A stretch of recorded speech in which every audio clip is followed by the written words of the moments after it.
የልጄን ደም ሐቋን እንድታወጡልኝ አሁንም ከጎኔ ናችሁ። እውነቷ እስከሚወጣ ድረስ ከጎኔ እንድትቆሙልኝ የኢትዮጵያ ሕዝብ በሀገር ውስጥም በውጭም ያላችሁ እንድታግዙኝ እለምናለሁ፣ እጠይቃለሁ።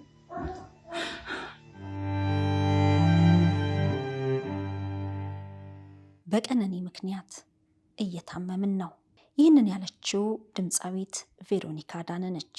ህልፈቷ እጅግ አሳዛኝ የሆነውና ከመኖሪያ ቤታቸው ከ5ኛ ፎቅ ላይ ወድቃ ህይወቷ እንዳለፈ የተነገረው ሞዴል ቀነኒ አዱኛ የድምፃዊ አንዷለም ጎሳ ባለቤት እንደነበረች ይታወቃል። ከህልፈቷ በኋላ እየወጡ ያሉ ፎቶዎች ቀነኒ በምን አይነት ሁኔታ ውስጥ አልፋለች የሚል የብዙዎችን ልብ ሰቅዞ የያዘና የአሟሟቷ ሚስጥር ይነገረን፣ ፍትህ ለቀነኒ የሚሉ ድምጾች በማህበራዊ ሚዲያው ይበልጥ በርክተዋል።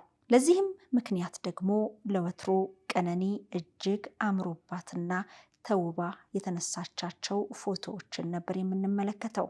እነዚህን ፎቶዎች በተነሳችበት ቅጽበትና ከዛ በፊት ምን አይነት መራር ጊዜያቶችን አሳልፋ ይሆን የሚሉ የተለያዩ ሀሳቦች እየተሰነዘሩ ነው። ሞዴል ቀነኒ አዱኛ ህልፈቷ ካለፈ 20 ቀናትን አስቆጥሯል።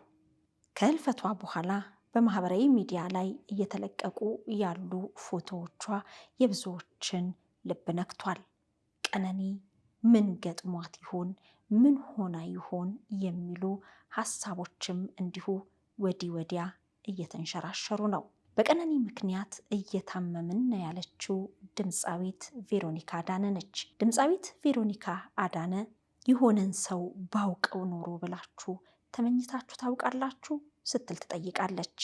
ቀነኒን ባወኳት ኖሮ ብላ ማሰቧንና መቆጨቷንም እንዲሁ ትገልጻለች። ክለብ በምሰራበት ወቅትና በኮንሰርት ላይ 2 ጊዜ ተገናኝተናል። በአንደኛው ከመድረክ ጀርባ ስለነበርን መደበኛ ሰላምታ ነው የተለዋወጥ ነው። የሆነ ጊዜ ግን ከመቀመጫዬ ተነስቼ አቀፍኳትና በጣም እንደምታምር ነግሪያት ወደ ስቴጅ ሄድኩ። የዛለት ምን አለ ባወራኋት የሚል ጥያቄ ሰሞኑን የሚለቀቁትን ፎቶዎች ባየው ቁጥር ይመጣብኛል። አሁን እንዲህ ማለቴ ምንም ጥቅም የለውም፣ ግን በቀነኒ ሞት እየታመምን ነው ስትል ሀሳቧን አስፍራለች። የቀነኒን ፎቶ እየተመለከቱ ስለሷ እያሰቡ ምን ገጥሟት ይሆን? ምን አለ ይሄ ሁሉ ነገር ከመፈጠሩ በፊት አግኝተናት ቢሆን፣ ያለችበት ሁኔታ ምን እንደሆነ ባወቅን የሚሉ ብዙ ናቸው። የሞዴል ቀነኒ አዱኛ ህልፈት መሪር የሆነው ለቤተሰቦቿ ብቻ ሳይሆን ለአድናቂዎቿም ጭምር ነው። ህልፈቷ እጅግ አሳዛኝ ከመሆኑም ባለፈ ከህልፈቷ ከሰዓታት በፊት በቲክቶክ የለቀቀችው ቪዲዮ፣ ለልደቷ የተነሳቻቸው ፎቶዎች ከሰሞኑ ከሚለቀቁት እጅግ የተለዩ ናቸው። ለወትሮ የቀነኒ ፎቶን የምንመለከተው እጅግ አምሮባትና ተውባ የተነሳቻቸውን ፎቶዎች ነበር። የሰሞኑ ግን እጅግ ልብ የሚነካ ነው። ከህልፈቷ በኋላ በማህበራዊ ሚዲያ የተለቀቀው ምስል በፊቷ ላይ የተቀመጠውን ሰንበር ያሳያል። በሳምንቱ ደግሞ በትላንትናው ዕለት የተለቀቀው ሌላኛው ፎቶ፣ ሌላኛው ምስል በእንባ አይኗ ማበጡን ይናገራል።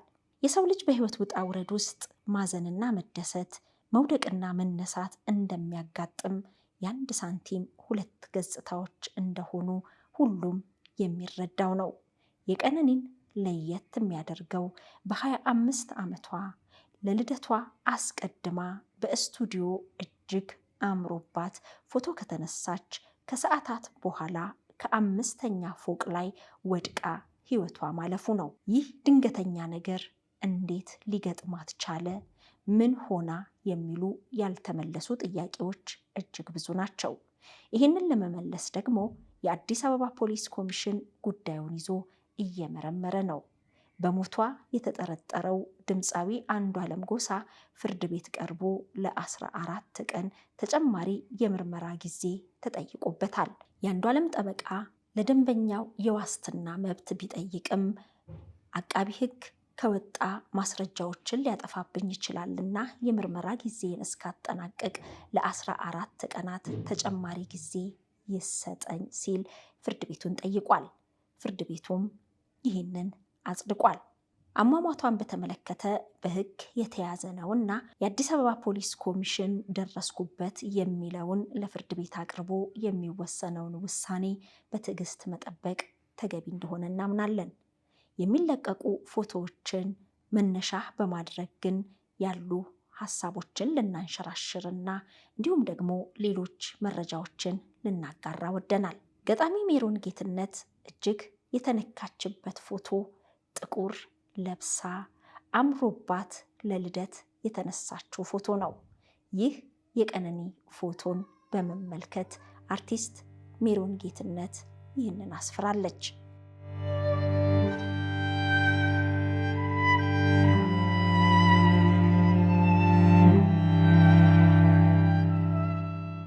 ማን ነው ያለበሰሽ ይህን ጥቁር ሸማ ለሞት ሙሽርነት አድርጎ እንዲስማማ?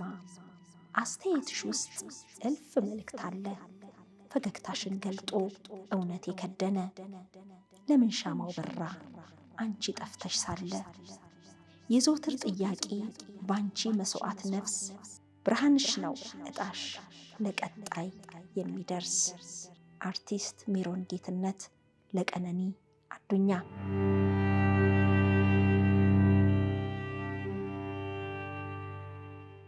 የቀነኒ አዱኛ ወላጅ አባት ፍትህ ሲሉ ከሀዘናቸው ላይ ተነስተው ጠይቀዋል። ፍትህ እያሉ በማህበራዊ ሚዲያ አለን ያሉትን መረጃ እያወጡ በቀነኒ ጉዳይ የሚወያዩና እንዲህ ገጥሟት ነበር እንዲህ ነው የሚሉ ብዙ ናቸው። በቀነኒ አሟሟት ዙሪያ ፖሊስ ደረስኩበት የሚለውን ማስረጃ መጠበቅ ግድ ነው። ስለ ቀነኒ ይህን ያህል ካልን ወደ ሌላኛው መረጃችን እንለፍ። ካንተ ጋር በፍቅር ግንኙነት መቀጠል አልፈልግም ያለችው ወጣት በአሰቃቂ ሁኔታ በስለት ተወጋግታ ሕይወቷ ካለፈ 6 ዓመታት ተቆጥረዋል። ይህንን ያደረገው ግለሰብ በቁጥጥር ስር ከዋለ በኋላ በፖሊስ የተጠርጣሪዎች ማረፊያ ቤት በነበረበት ወቅት በህመም ምክንያት ወደ ሕክምና ተቋም ለመሄድ ጥያቄ አቅርቦ ወደ ሆስፒታል ከተወሰደ በኋላ ከዛ ማምለጡ ተሰምቶ ነበረ። ከዓመታት በኋላ በቁጥጥር ስር መዋሉ ተሰምቷል። ለግድያ መንስኤ ሆነ የተባለው እንግዲህ ካንተ ጋር በፍቅር ግንኙነት መቀጠል አልፈልግም ማለቷ እንደሆነ ተገልጿል። ተከሳሽ ጌታቸው ዓለም ፀሐይ ይባላል። የወንጀል ድርጊቱን የፈጸመው ጥር 2 ቀን 2011 ዓመተ ምህረት ከቀኑ 5 ሰዓት ገደማ ነው። በአደባባይ ሰው ባለበት በቀትር ይህንን ድርጊት ሲፈጽም ብዙዎች ተመልክተውታል። ይህ ድርጊት የተፈጸመው በንፋስ ስልክ ላፍቶ ክፍለ ከተማ ወረዳ 2 ልዩ ቦታው ሳባ ህንፃ ላይ ነበር።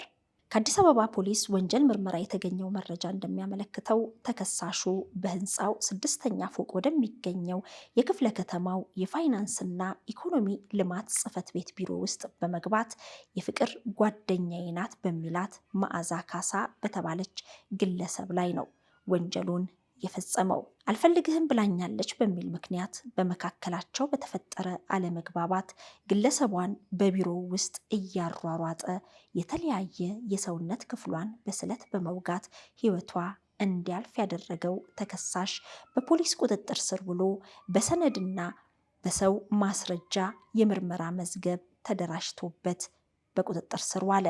ይሁንና ግን ይህንን ድርጊት የፈጸመው ጌታቸው ዓለም ፀሐይ የተባለው ነፍሰ ገዳይ በፖሊስ የተጠርጣሪዎች ማረፊያ ቤት በነበረበት ወቅት በህመም ምክንያት ወደ ሕክምና ተቋም ለመሄድ የካቲት 19 ቀን 2011 ዓመተ ምህረት ጥያቄ አቅርቦ ወደ ሆስፒታል ከተወሰደ በኋላ ከሕክምና ቦታ እንደተሰወረና በአቃቢ ሕግ ክስ ተመስርቶበት ጉዳዩ በሌለበት በፍርድ ቤት ሲታይ እንደቆየ የፍርድ ቤት የምርመራ መዝገቡ ያሳያል። በሰውና በሰነድ ማስረጃ ተደራጅቶ የቀረበለትን የክስ መዝገብ ሲመለከት የቆየው የፌዴራል ከፍተኛ ፍርድ ቤት ልደታ ምድብ ወንጀል ችሎት ነሐሴ 3 ቀን 2014 ዓ.ም ጌታቸው ዓለም ፀሐይ የተባለው ተከሳሽ በሌለበት በዕድሜ ልክ ጽኑ እስራት እንዲቀጣና ከህዝባዊ መብቶቹ ለዘወትር እንዲሻር ውሳኔ አስተላልፎበት ነበር።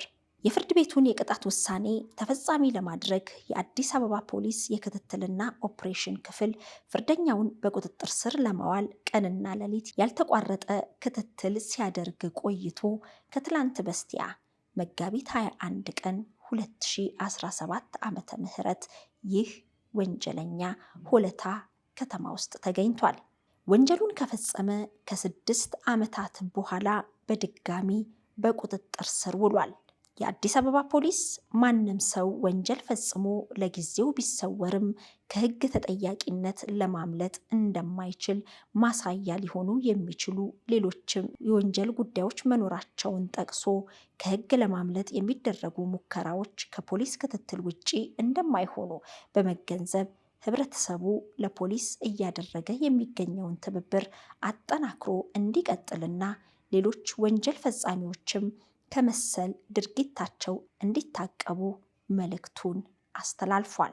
በሴቶችና በህፃናት ላይ የሚደርሱ ጥቃቶች አሁን ላይ ከዕለት ዕለት እጅግ እየጨመሩ መምጣታቸውን ማህበራዊ ሚዲያው አጉልቶ ይነግረናል። አስቀድማ አልፈለኩም ካንተ ጋር በፍቅር መቀጠል አልችልም ያለችው ግለሰብ በምትሰራበት መስሪያ ቤት ሊያውም የመንግስት ተቋም በማናለብኝነት እንዲህ አይነት ድርጊት የፈጸመው ግለሰብ እድሜ ልክ እንደተፈረደበት ነው የሰማነው።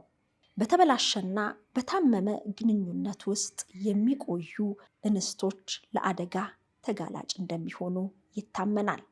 ብዙ ጊዜ አደጋ የሚደርስባቸው የመጀመሪያውን ቻልኩት በሁለተኛም ይሁን አልኩ እያሉ በብዙ መታገስና በተለይ ደግሞ ልጆች ካፈሩ ልጆቼስ ብለው እንደሆነ ጥናቶች ይጠቁማሉ።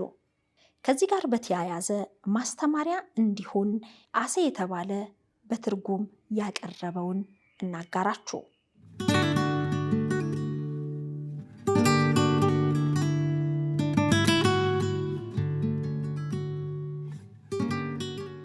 ዛሬ አበባ ተሰጠኝ። ልደቴ ወይንም የተለየ ቀን ሆኖ አይደለም። ትላንት ማታ ለመጀመሪያ ጊዜ ተጨቃጭቀን ነበር። ብዙ ስሜቴን የሚጎዱ ቃላቶች ተናግሮኝ ነበር። ነገር ግን ያደረገው ተሰምቶት አበባ ስለሰጠኝ ይቅር አልኩት። ዛሬም አበባ ተሰጠኝ። ፍቅር የጀመርንበት ቀን ስለሆነ አሊያም የተለየ ቀን ሆኖ አይደለም። ትላንት ማታ ከግድግዳ ጋር አጋጨኝ። ትንፋሽ እስኪያጥረኝ አነቀኝ። የሆነ ቅዠት ይመስላል። እውነት አልመስልሻለኝ። ዛሬ ጠዋት ከእንቅልፌ ስነቃ ሰውነቴ በህመም ቆስሎና ሰንበር በሰንበር ሆኜ ነበር። ባረገው ነገር ሳይጸጸት አልቀረም መሰለኝ። ዛሬ አበባ ተሰጠኝ። የእናቶች ቀን ወይንም የተለየ ቀን ሆኖ አይደለም። ትላንት ማታ በድጋሚ መታኝ። ከምንም ጊዜ በላይ የከፋ ድብደባ አደረገብኝ። እሱን ትቼው ከሄድኩ ምን አደርጋለሁ? ልጆቼን እንዴት ነው የማሳድገው? ገንዘብስ ከየት አመጣለሁ? እሱን ፈርቸዋለሁ። እሱንም ትቶ መውጣት ፈርቻለሁ። ነገር ግን ባደረገው ነገር ሳያፍር አልቀረም። አበባ ሰጠኝ። ዛሬም አበባ ተሰጠኝ። የዛሬው ቀን ልዩ ቀን ነች። ዛሬ ቀብሬ የሚፈጸምበት ቀን ነው። ትላንትና ማታ ገደለኝ።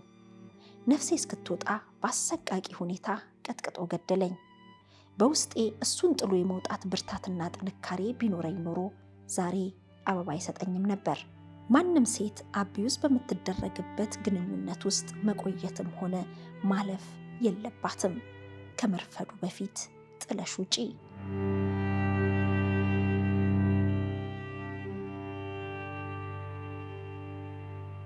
ይሄ ጽሑፍ በጾታዊ ጥቃት ሕይወታቸውን ላጡና ከጠባሳ ጋር ለተረፉ ሴቶች መታሰቢያ ይሁን ይላል። የግጥሙ ጸሐፊ ፓውሌት ኬሊ መባሏን ገልጾ ወደ አማርኛ በስድ ንባብ መልክ ለሌሎች ማስተማሪያ ቢሆን ብሎ እንደተረጎመው የገለጸው አሴ ዶቼቬሌ ነው። በታመመ ግንኙነት ውስጥ በተለይ ደግሞ ለልጆቻቸው ሲሉ አሊያም ደግሞ ባላቸው የአቅም ማነስ ልጆቼን እንዴት አሳድጋለሁ፣ ኑሮዬንስ እንዴት እገፋለሁ ብለው እንችለዋለን ብለው ግንኙነቱን እንዲቀጥል የሚያደርጉ ብዙ ናቸው። ከሰሞኑ በሸገር ኢንፎ ሚዲያ ህይወቷ ካለፈ በኋላ ቤተሰቦቿ ቀርበው ፍትህ የጠየቁባት ሊዲያ አንዷ ነች። ሊዲያ ግንኙነታቸው እንደማይቀጥል ወስነው ለ6 ዓመታት ያህል ተለያይተው ነበር። ግን ደግሞ በጋራ ያፈሯት ልጃቸው አላባት እንድታድግ የአባት ፍቅርን እንድታገኝ በሚል ግንኙነታቸው እንዲቀጥል ወሰነች። ግን ደግሞ እጅግ አሰቃቂ በሆነ ሁኔታ በልጇ ፊት ህይወቷን ነጠቃት። የ11 ዓመቷ ታዳጊ አይኗ እያየ እናቷ በስለት ተቆራርጣ ስትገደል ነገ አይምሮዋ ውስጥ ምን ታተርፋለች?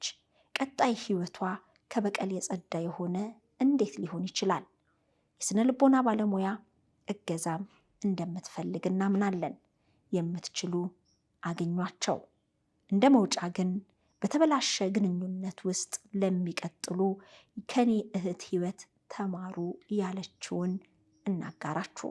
ፍትህ በጾታዊ ጥቃት ህይወታቸውን ላጡ ብዙ ነገሮቿን የተበደለችውን የሆነችውን ብዙ ነገር ትታ አንድ ላይ ለመኖር የወሰነችው በአንድ ልጇ ምክንያት ነው።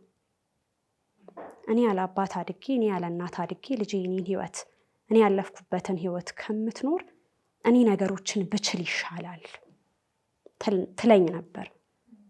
ባሏ እጅግ በጣም ቀናተኛ ነበር። እጅግ በጣም ግን ያው ምናልባት ከፍቅርም ሊሆን ይችላል ብላ ቀለል አድርጋ ታስበዋለች እንጂ ያው በዚህ ደረጃ ይሄዳል ብላ አስባ አታውቅም። ትዳራቸው ፈርሶ የነበረው በቅናት ምክንያት ነው። አዎ ይቀናል። ስራዋ ላይም አንዳንድ እንትኖች በስራ ቦታዋ ላይ የምትሰራው ፋብሪካ ውስጥ ነው፣ ጋፋት አርማመንት ኢንጂነሪንግ ውስጥ ማለት ነው። እና በስራዋ ምክንያት ከብዙ ሰዎች ጋር ትገናኛለች። ያ ነገር በጣም ይረብሸው ነበር። መጨረሻ ላይ ያው ለቆ እስከ መሄድ ደረሰ። ከጓደኞቿ እንዳትገናኝ፣ ከማንም ጋር ቡና እንዳትጠጣ፣ ማንም ቤት እንዳትሄድ፣ ማንም ቤቷ እንዳይመጣ፣ ልጇም ከማንም ልጅ ጋር ወጥታ ውጪ እንዳትጫወት ሁሉ ያደርጋት ነበር። ይህን ሁሉ እያደረጋት ግን ሰው እንዲሰማኝ አልፈልግም፣ ትዳሬን ብዬ ዝም ብል ይሻላል፣ ለሰው ገመናዬን አውጥቼ አልናገርም በሚል ብዙ ነገር ችላን ይኖረችው ህይወቷ እስከሚያልፍበት ቀን ድረስ ማለት ነው። በሰላም እራት አስቀረባት።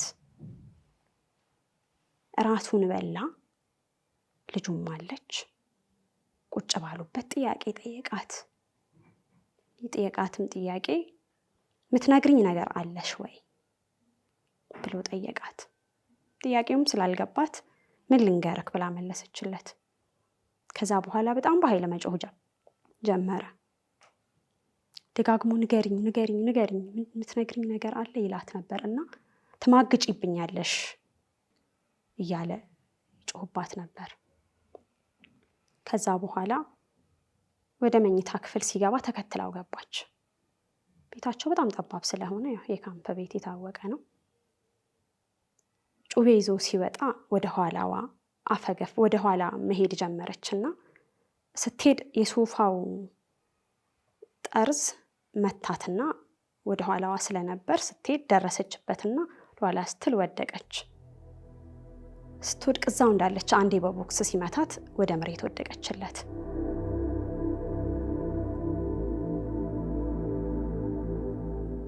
ከዛ በኋላ ያው በመጀመሪያ እጇን ነው የቆረጣት። በጣም ወፍራም ናትና እጇን ሲቆርጣት በጣም በኃይል ስለቆረጣት የውስጥ ስጋዋ ይታያል።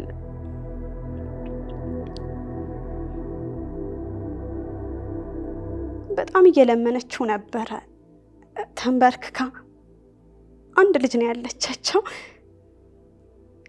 ልጇን በጣም ትወዳለች። ማለት ልነግርሽ አልችልም እንዴት እንደምትወዳት፣ እንዴት እንዳሳደገቻት፣ ምን አይነት መስዋዕትነት እንደከፈለች የእውነት እኔ በደንብ አውቃለሁ። ምክንያቱም ብዙ ጊዜ አብሬያት ነበርኩኝ። ብዙ ነገሮች አብረን አሳልፈናል ከኔ ጋር ማለት ነው። እና እባክህን እንዳትከለኝ በልጄ በእማ ሆድዬ ነው የምትለው። ሆድዬ እባክህን እንዳትከለኝ ሆድዬ በእማ እያለች በጣም ተለምነው ነበርና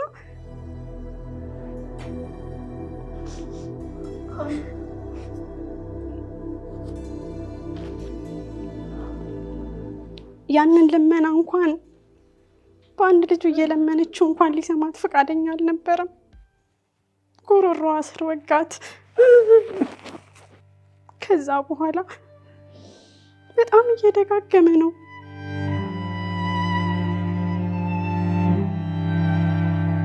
ለፍታ ሳታይ የምትወድለት ከርማለች ከተግዳሮት ሸክማን እንኳን አታስባ ስታኖረኝ እንዳይቆጣ ጠብቀኝ። አንዳንዴ ደግሞ ሳይቀና ህይወት ረሃዋን ሲያጠላ ውስጥ ያነዳል ክሳቴ የእናት ወለታ ሲበላ ዘመናን ከችግር ማቃ ከሩቅ ተስፋ ተፋቃ ታልማለች ወዲያ ማዶ ምንም ባይኖር ድረባዶ ሁለቷ ብዙ ፍቅሯ የሌለው ቢነገር ቢወሳ የማይሰለቸው እናቴ ውበቴ ሀገሬ ኩራቴ አንቺን የሚተካ የለም በህይወቴ እኔ እሷ የኔ ሻማ እኔ መብራቷ ነኝ ቀንም ሆነ ማታ ደምቃ የምትታየኝ እናቴ ክፉሽን ማየት አልፈልግም አንቺን የሚተካ ከየትም አላገኝም ተፈጥሮሽ ድንቅ ነው ከፍ ይበል ስምሽ በቃ ምን ላለው የፍጡር ንጉስ ነሽ አንቺን የሚተካ በዓለም የሌለሽ